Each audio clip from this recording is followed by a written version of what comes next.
Hello and welcome, अस्सलाम वालेकुम। This is professor Abdullah and welcome to mind labs. आज हम बात करेंगे ENFJ पर्सनैलिटी के ऊपर। पर्सनैलिटी डेवलपमेंट के इस कोर्स में अगर आप अपनी पर्सनैलिटी के बारे में जानना चाहते हैं तो सबसे पहले आपको ये करना है कि personalitymax.com पर जाना है और वहाँ पर जो पर्सनैलिटी टाइप का टेस्ट है उसको करना है। बाकी टेस्ट जो टिक्स दिए हुए हैं वो हटा के सिर्फ पर्सनैलिटी टाइप के टेस्ट को करना है।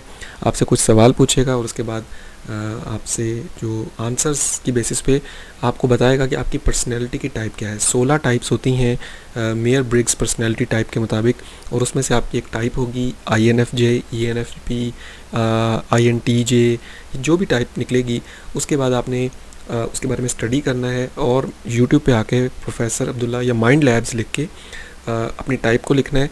तो आपको या तो मेरी वीडियो मिल जाएगी जैसे कि ये वीडियो है, या फिर आपको अगर अभी वो वीडियो नहीं आई मेरे उस पर्सनैलिटी पे, उस पे कोई कोर्स नहीं आया पर्सनैलिटी डेवलपमेंट का, तो आप उसको ख़ुद से स्टडी कर सकते हैं। जब तक मेरा कोर्स आता है तब तक आप अपनी पर्सनैलिटी के बारे में जितना ज़्यादा हो सके स्टडी करें, क्योंकि मेरा मानना ये है कि इस AI के दौर में सर्वाइवल इसी में है कि हम अपने आप को पहचानें, ख़ुद को डिस्कवर करें, सेल्फ़ डिस्कवरी करें और सेल्फ़ एक्चुअलाइजेशन करें। हमें पता हो कि हम क्या हैं।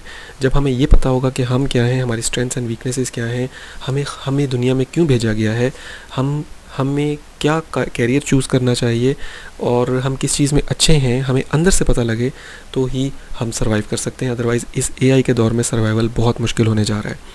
इस हवाले से मैंने ये कोर्स शुरू किए हैं पर्सनैलिटी डेवलपमेंट के, और जिन लोगों को भी अपनी जॉब सिक्योरिटी करनी है, अपना कैरियर सिक्योर करना है, उनको चाहिए कि पर्सनैलिटी डेवलपमेंट कोर्स करें और दूसरों को भी इस कोर्स के बारे में आगाह करें। तो आज हम बात करेंगे ENFJ पर्सनैलिटी के ऊपर। चलते हैं स्क्रीन की तरफ। What is ENFJ personality. आपका टेस्ट हो गया और आपको पता लगा कि आपकी पर्सनैलिटी ENFJ है, तो अब हम उसके बारे में बात करते हैं। ENFJ, E for extroverted, N for intuitive और F फॉर फीलिंग और J for judging. INFJ personality का बिल्कुल भाई है ये पर्सनैलिटी, और सिर्फ फ़र्क है I में इंट्रोवर्टेड होने की और इसमें E फॉर एक्सट्रोवर्टेड होने की। इंट्रोवर्जन और एक्सट्रोवर्जन एक सिंपल सा कंसेप्ट है। कुछ लोग होते हैं जो बाहर लोगों से इंटरेक्ट करना पसंद करते हैं और कुछ लोग घर की तरफ और अंदर और रिजर्व्ड रहना पसंद करते हैं, ज़्यादा एक्सपोज होना पसंद नहीं करते। ये दो तरह के मेन ट्रेट्स हैं पर्सनैलिटी के। जो एक्सट्रोवर्टेड हैं वो बाहर पसंद करते हैं, लोगों से मिलना पसंद करते हैं। एनर्जाइज्ड बाय सोशल इंटरेक्शंस, लोगों से मिलने से उनको एनर्जी मिलती है, खुशी मिलती है। एंजॉयज बीइंग अराउंड पीपल, लोगों के इर्द गिर्द होने से खुश होते हैं। And often takes on leadership roles in group settings. तो जब यहाँ कहीं ग्रुप रोल्स हों तो वहाँ पर वो कहेंगे हम ये काम हम करेंगे, यस, मतलब वो लीडर बन जाएंगे अचानक से। N for intuitive. अच्छा, इसके मुकाबले में इंट्रोवर्टेड कभी भी ये नहीं करेंगे कि वो लोगों से इंटरेक्शन पसंद करें और सब लोगों के बीच में कहें कि मैं इस चीज़ को लीड करने जा रहा हूँ। वो खामोशी से, अगर उनको कोई कह देगा लीड करने का तो कर लेंगे, अदरवाइज़ वो खुद से नहीं करेंगे। N for intuitive. इंट्यूटिव होने का मतलब ये होता है कि आपकी सिक्स सेंस का स्ट्रॉन्ग होना, चीज़ों को भांप लेना कि ये होने जा रहा है, अपनी सोच से एनालाइज करके उस नतीजे पे पहुंचना। Focus is on future possibilities and meanings rather than present realities, often imaginative and insightful. ऐसे लोग जो हैं वो फ्यूचर पॉसिबिलिटीज़ के ऊपर बात करते हैं, उसके ऊपर फोकस करते हैं, और रियलिटीज़ को कहते हैं साइड पर रखो, हमें फ्यूचर के बारे में सोचना चाहिए कि कैसे हम कर सकते हैं, और बहुत आइडियलिस्टिक सोचते हैं। ये अच्छी चीज़ भी होती है, कहीं कहीं ये स्ट्रेंथ होती है, कहीं कहीं ये वीकनेस बन जाती है। F for feeling. makes decision based on personal values and empathy, prioritizing harmony and emotional connections. feeling के मुकाबले में होता है एक वर्ड T फॉर थिंकिंग। ये F फॉर फीलिंग है, T फॉर थिंकिंग। थिंकिंग लोग जो होते हैं वो कहते हैं कि वो इमोशंस पर बात नहीं करते हैं, वो कहते हैं कि यार लॉजिक होनी चाहिए, वो कहते हैं कि मैथमेटिकल होना चाहिए, चाहे जो मर्ज़ी हो, इसको दुख हो, जो भी हो, भाई ये ऐसा ही होगा। आपने कई लोग देखे होंगे जो आपके मामले में कोई डिसीजन होती होगी और उस पर वो बिल्कुल भी एहसास नहीं करते होंगे, और वो कहते होंगे नहीं नहीं बस ये तो ऐसे है, आपको फ़ाइन होगा ही होगा। ऐसे जो लोग होते हैं वो थिंकिंग होते हैं। तो इसके अपोजिट सोचे फीलिंग लोग। फीलिंग लोग क्या होते हैं, वो कहते हैं यार अच्छा चलो खैर है, जाने दो। तो ये जो दो तरह के आपने लोग देखे एक ही जगह पर, एक ही इदारे में, जो एक कह रहा है कि यार अच्छा चलो छोड़ो, जाने दो, बच्चा है, छोड़ो यार, ये वजह होगी, चलो यार, वो सोच रहा है, फीलिंग कर रहा है। तो फीलिंग वाले लोग जो हैं उनके अंदर पर्सनल वैल्यूज़ और एम्पैथी का फैक्टर ज़्यादा होता है, और वो डिसीजंस इस बेसिस पर लेते हैं। अगर वो जज होंगे और F होंगे तो वो फीलिंग्स का ज़्यादा ख्याल करेंगे। अब मैं आपको इस जज की एग्जांपल देता हूँ। अ, अ, एक जज हैं, मेरे जहन से भी नाम निकल गया, जो अमेरिकन एक कोर्ट में होते हैं, मैक्सिकन से लगते हैं, और वो उनकी वीडियोस बहुत मशहूर हैं, अल्लाह उनको सेहत दे। इस वक्त वो कैंसर में भी मुब्तला हैं। अक्सर ट्रैफिक चालान्स के पास उनके पास केसेस आते हैं और उनकी वीडियोस मौजूद हैं। तो वो लोगों को बड़े ही प्यार और मोहब्बत से डील करते हैं और इमोशंस की बेस पे उनको उनकी जजमेंट करते हैं, ना कि लॉजिक के बेसिस पे। जैसे किसी बंदे ने अगर ट्रैफिक सिग्नल कट किया तो वो उससे वजह पूछते हैं, तो वो कहता है कि मेरी वाइफ जो है वो हॉस्पिटल में थी और बहुत ज़्यादा शदीद तकलीफ़ में थी और मुझे उसको जाना था, मिलना था, और मेरे पास ये रिकॉर्ड है कि उस दिन वो हॉस्पिटल में थी, मेरे ये टिकट नंबर था और फलां फलां फलां, तो मैं इसलिए गाड़ी तेज़ चला रहा था। और तो फीलिंग फैक्टर की बेसिस पे वो कहता है चलो चलो तुम्हें माफ़ किया, तुम्हें सिर्फ $50 के बजाय तुम्हें सिर्फ $5 चलान कर दिया। ये है वो फीलिंग पर्सन वाला जज। और इसके मुकाबले में अगर होगा थिंकिंग वाला जज, तो वो कहेगा कि अच्छा जो मर्ज़ी है, मुझे क्या। रूल्स कहते हैं कि जिसने ट्रैफिक लाइट ब्रेक की, जिसने रेड लाइट पर गाड़ी गुजारी, उसको $50 फ़ाइन होगा। आई डोंट केयर कि तुम्हारी वाइफ को क्या था, रूल्स आर रूल्स। वो दोनों अपनी जगह ठीक है, दोनों के पास अथॉरिटी है जजमेंट देने की। एक $5 कर सकता है, एक $50 ही ले सकता है, दोनों अपनी जगह ठीक है। लेकिन फैक्टर आ गया फीलिंग का और थिंकिंग का। तो उम्मीद करता हूँ आपको इस बात से समझ आ गई कि जजिंग, अब ये जो टाइप है या फैक्टर है, इसका मतलब वो जज वाला जज नहीं है, और इसका जो अपोजिट होता है वो होता है पी फॉर परसीविंग। जजिंग ये होता है चीज़ को फ़ौरन डिसाइड कर देना, क्लोज कर देना, और जो परसीविंग होता है वो होता है कि चीज़ को परसेप्टिव रखना, उसको थोड़ा सा ओपन रखना, यानी कि प्लान ABC जहन में रखना। और जजिंग होता है कि नहीं भाई ये हो गया तो हो गया। अब यहाँ पर फीलिंग के साथ जजिंग हो जाए बंदा, तो अगर उसने डिसीजन ले ली इस बेसिस पे कि मैंने तो इमोशंस की बेसिस पर और एहसास की बेसिस पर डिसीजन लेनी, तो वो ले ली उसने, अब आप उसको पीछे नहीं हटा सकते। अगर इसकी जगह वो फीलिंग के साथ परसेप्टिव है, तो वो ऑप्शन रखेगा कि अच्छा अगर प्रेशर आएगा तो यार चलो, लोग अगर कहेंगे कि नहीं नहीं आप इनके साथ सख्ती करें और प्रेशर ज़्यादा हो जाएगा, तो वो फिर परसेप्टिव हो के ऑप्शन बी भी रखेगा, मैंने तुम्हें माफ़ कर दिया, तुम्हें चालान कम कर दिया, लेकिन जो है ना, हो सकता है कि मैं तुम पे फ़ाइन इम्पोज कर दूं बाद में, ठीक है। तो वो ये परसेप्टिव होना होता है। और जजिंग है कि वो prefer structure and organization, likes to plan ahead and values closure and decisiveness, decision लेना पसंद करते हैं। सेविंग जो है वो डिसीजन को डिले कर देते हैं ABC ऑप्शन पे, उसकी वजह से वो स्लो भी हो जाते हैं। इनकी स्ट्रेंथ्स क्या है?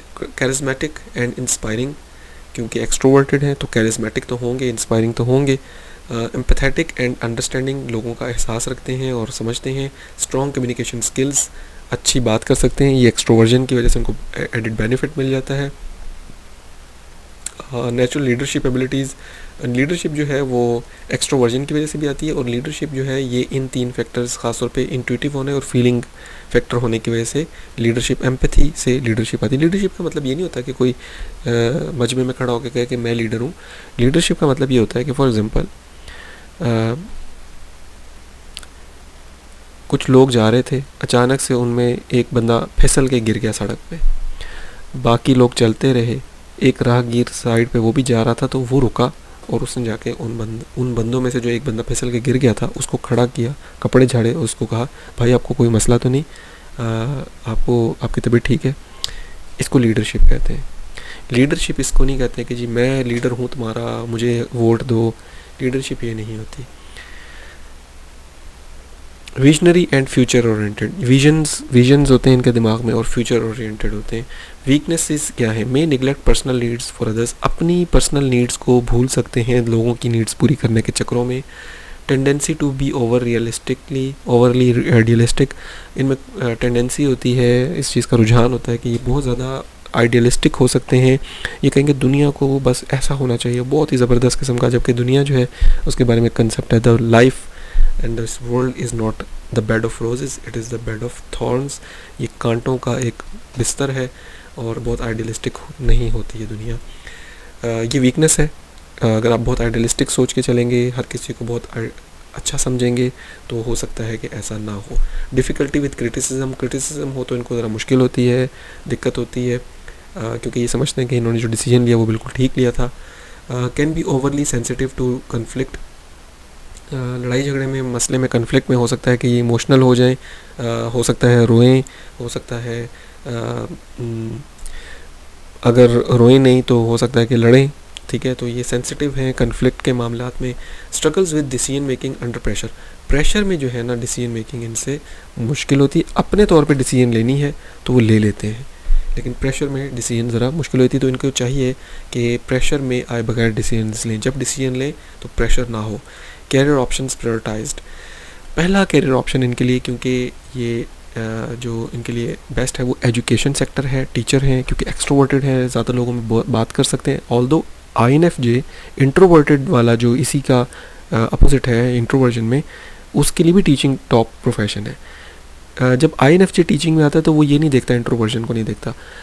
तो ये जो है फैक्टर, ये NFJ की वजह से टीचिंग फैक्टर हो जाता है। इसको एक्सट्रोवर्जन से लिंक हम नहीं करें तो बेहतर है। Counsellor, psychologist, human resource manager, public relation specialist, sales manager, event coordinator, social worker, life coach बन सकते हैं, ये पॉलिटिशियन बन सकते हैं, मार्केटिंग मैनेजर बन सकते हैं, नॉन प्रॉफिट एडमिनिस्ट्रेटर। अगर आप इन पहले 3 में से कोई भी कैरियर चूज़ कर लेते हैं, अगर आप ह्यूमन रिसोर्स मैनेजर बन जाते हैं या आप किसी भी कंपनी में किसी भी इदारे में काम करते हैं और उसका जो ह्यूमन रिसोर्स फैक्टर है उसमें आ जाते हैं, ट्रेनिंग्स में आ जाते हैं, लोगों को काउंसल करने में और ट्रेन करने में, ट्रेनिंग के शोबे में आ जाते हैं, तो आप बहुत तरक्की करेंगे।